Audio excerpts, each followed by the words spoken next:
A new study shows that cancel culture is decimating free speech on college campuses. Ironically, it's looking more and more like it will take the canceling of cancel culture and cancel culture warriors to save free speech for the rest of us. I'm Dr. Duke, she's Katie, and this is the Dr. Duke Show.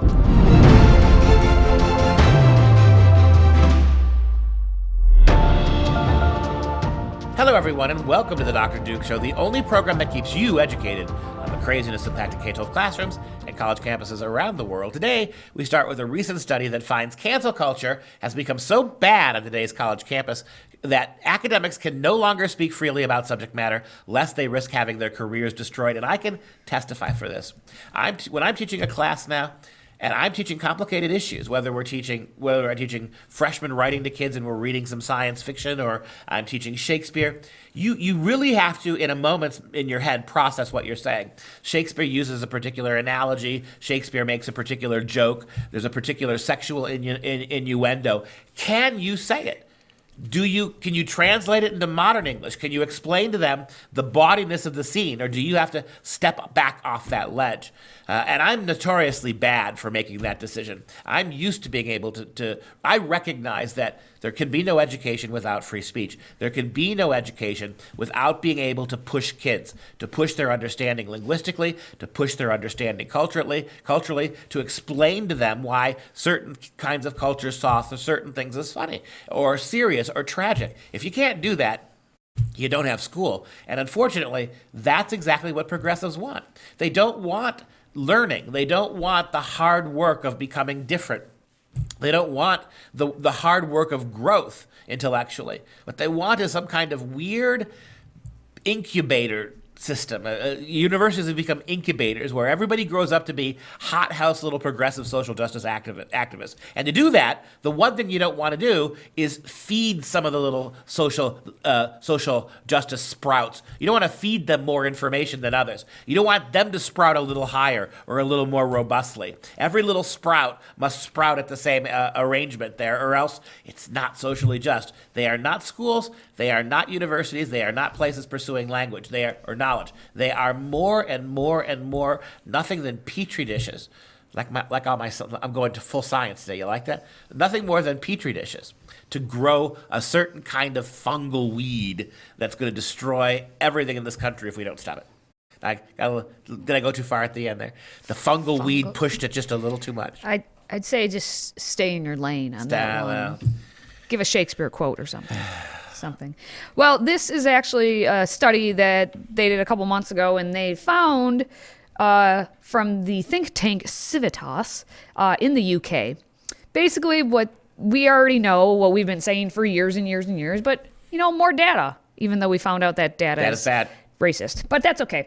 It's a study, and they are an education-focused think tank, Civitas, and they found that free speech at the world's leading universities is being eroded, which, again, we already kind of knew this. And it's all about, cancel culture and all that. And they took a look and found that within the past 3 years, more than 68% of universities in the UK have seen free speech severely restricted. Now this, again, okay, it's the UK. You're saying, well, maybe that's not in America. No, it's probably worse in America. We're just probably at a more rapid decline than even the 3-year mark based on your experience. Yeah, this has been going on in Europe for 50 years. It's amazing how in 5 years we've almost surpassed them. This lead researcher, a fellow by the name of Jim McConnell, noted that, quote, our findings suggest that 86% of universities faced either severe or moderate free speech restrictions which need to be addressed. But Jim, who's going to address them? Who has the ability now to do this? The weaselly chancellors and provosts, they're 100% behind this because they know their jobs are riding on it. Can you imagine being the provost or the chancellor of a university who comes forth and says, you know what, we're going to set aside all the social justice. We're going to get back to teaching kids math and science. That provost, that chancellor won't have a job very long. Yeah, that's pretty much true. Now, we've talked especially about free speech on college campuses many a times. Every time we mention the group FIRE, Foundation for Individual Rights in Education, they do a great job of kind of ranking and giving, green light, yellow light, red light to various universities for their speech, whether or not they allow speech. And in the UK, they're kind of doing that same thing in terms of the lights. So According to this study, they've seen that basically 70 institutions, which are over half of the institutions they looked at, were put into what they call the amber category, so kind of like the middle category, experiencing restrictions on freedom of expression that should be looked into by the university, which, according to them, they have the watchdog, the Office for Students. Good name. The Office for Students. Researchers also noted that the freedom of speech could be curbed by perceived transphobic episodes in an alarming number of institutions, and that a cancel culture of open letters and or petitions from external pressure groups is eroding free speech. We see that every day in the U.S. Everything that, if you have a problem, there's a petition to try and cancel someone for it. That's all they do. We just create petitions. And they're trolls. They're trolls. They're just sitting out there. They're in their mom's basement trolling you, and yet they're the university. You know what? They're not even in their mom's basement. They're not. No, they're in the college dorms. That's what's happening. All these people. Look, this latest Civitas study was undertaken before another prominent incident at Cambridge University, with dons rejecting, quote, authoritarian guidelines, unquote, from the university that decreed opinion should be respectful of the diverse identities of others. Academics said they will promote instead tolerance of differing opinions and are backing amendments to make it more difficult for public speakers to be no platform based on their beliefs and opinions. In one particular incident, some students at Clare College, Cambridge, attempted to get a city councilor, who was also a porter at the college, fired for refusing to support a pro-trans motion. This decimation of free speech in universities has become so severe that British Education Secretary Gavin Williamson announced earlier this year that stamping out the deplatforming of people was a top priority. They're not making much progress.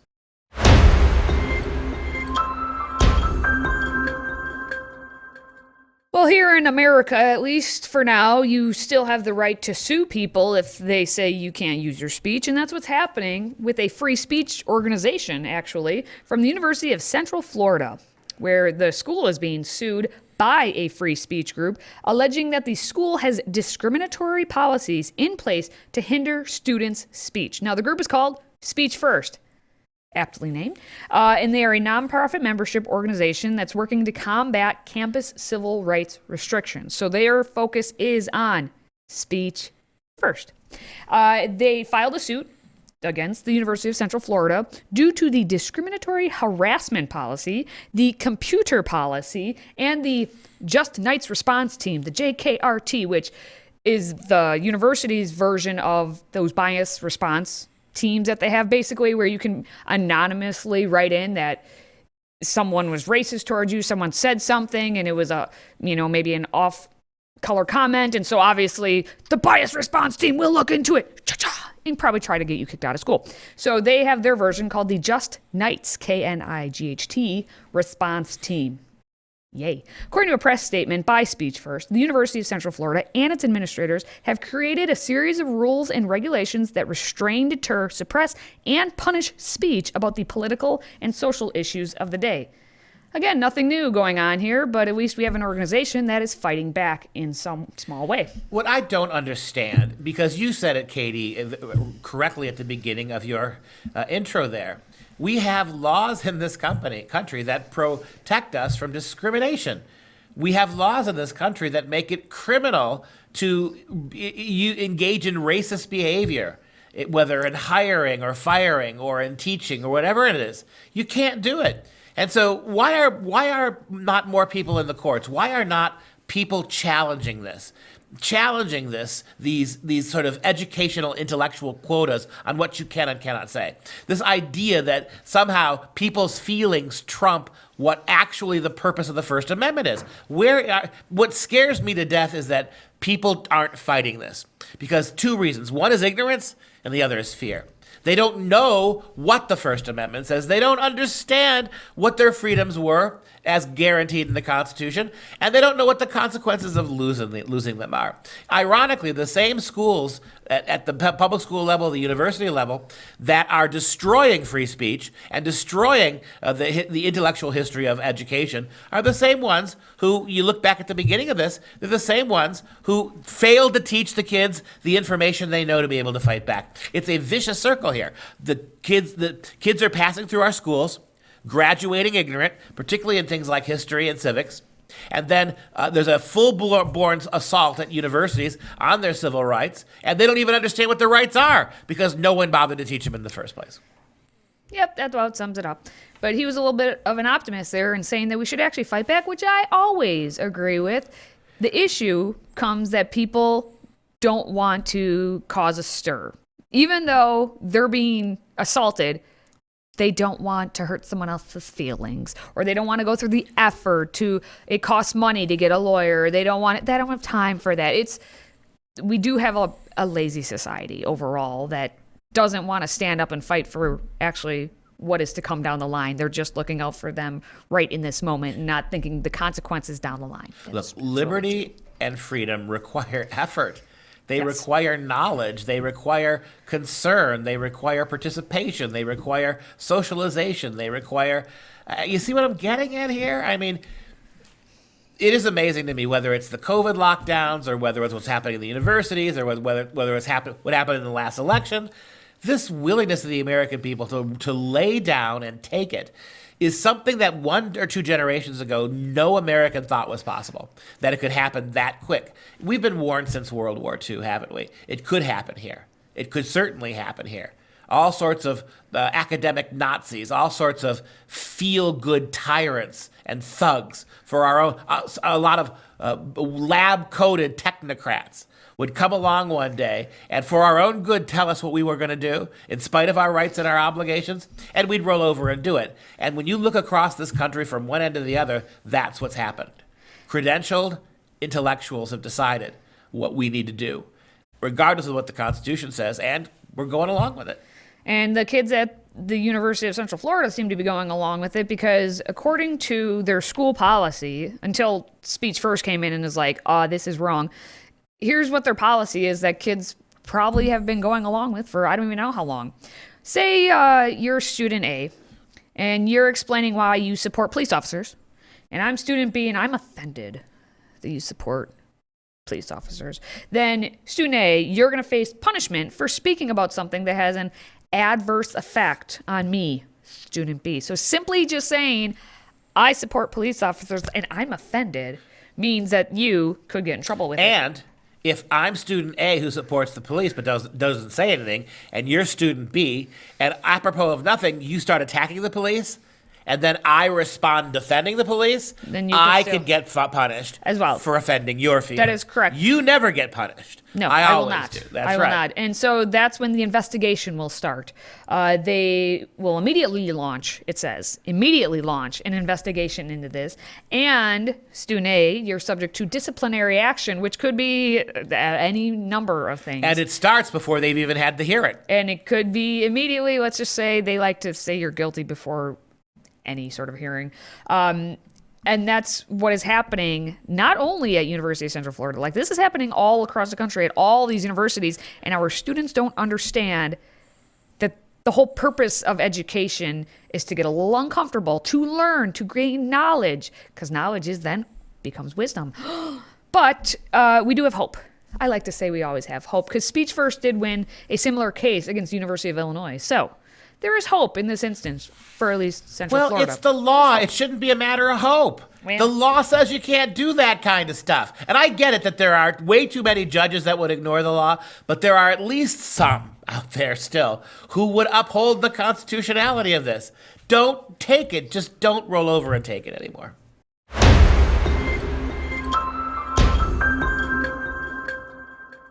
Well, here's another oldie but goodie. Let's talk a little bit about some free speech and how it's being suppressed again everywhere.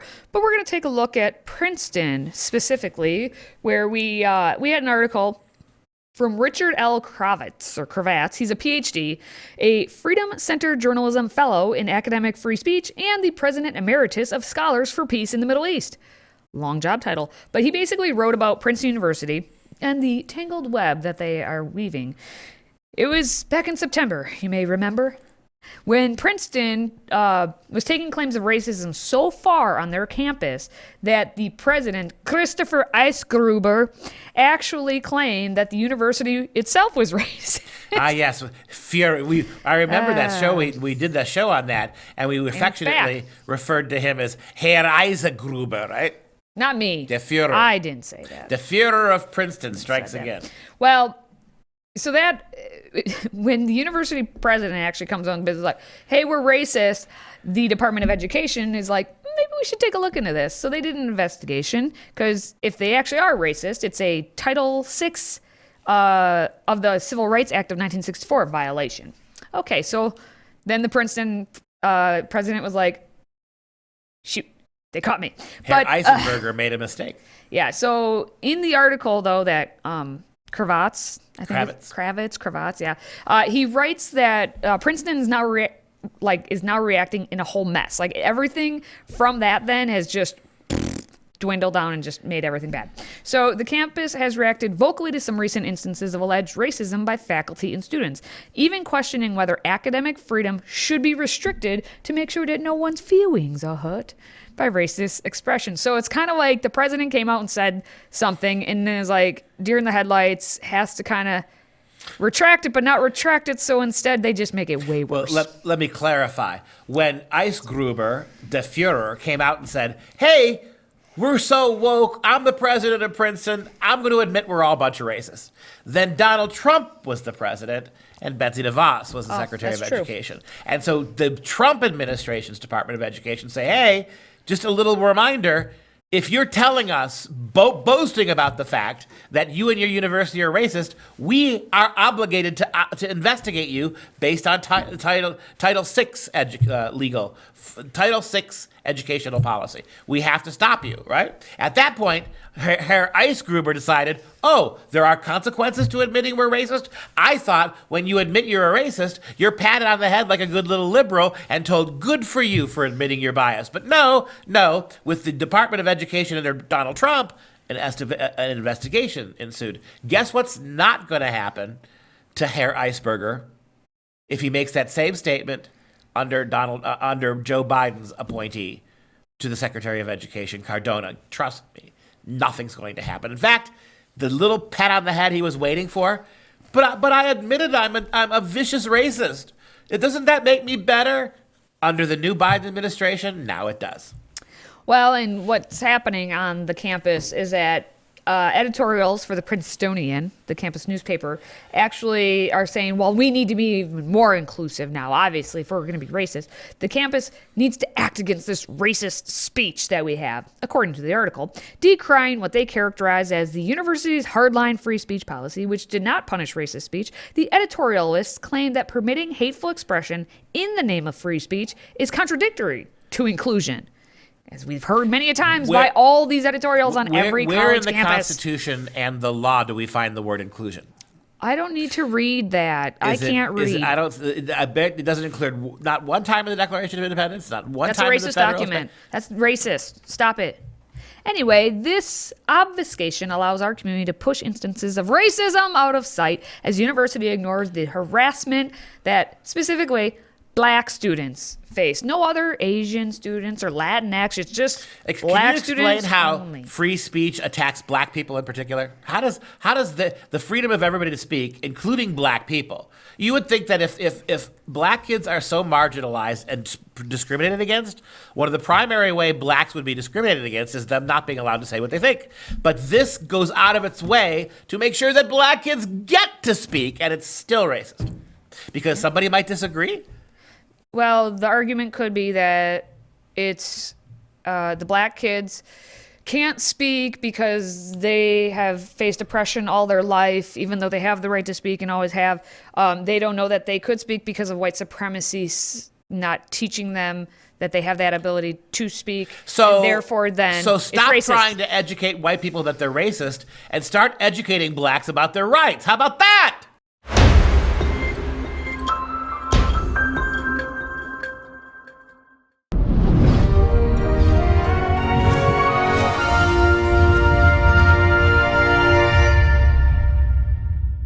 It's time now for some real education. Welcome back. Here we are. And another day as a tribute to the great Netherlandish painter Jan van Eyck. And today on Instant Classic, we are considering the Arnolfini wedding portrait. See that man in that elaborate red turban? We are more than reasonably sure that that's a self-portrait of the man himself, Jan van Eyck. There he is. And boy, look at those eyes boring into you. That's a guy who knows he's a badass genius, and he certainly is. Take a look now at the Arnolfini wedding portrait, one of the most famous paintings in the history of the world. And what's really beautiful about it is how much symbolism there is in this painting. You've got the dog and the wooden clogs on the floor. You've got the oranges in the windowsill to the left. You've got the cherry tree just barely visible outside the window on the left. You have this ornate bed on the right, the beautiful silk cloth, the beautiful heavy woolen cloth, I should say, that they're wearing as their clothes. The chandelier made out of brass that has one candle in it on the side of the husband and no candle on the side of the wife. And perhaps most ambiguous of all is that beautiful convex mirror that is right between them at the back of the picture. And it's so tiny and so brilliantly wrought as a convex mirror that it shows you what we see. Notice how you see in that mirror the back of Arnolfini and the back of his wife. And you also see two people coming into the door.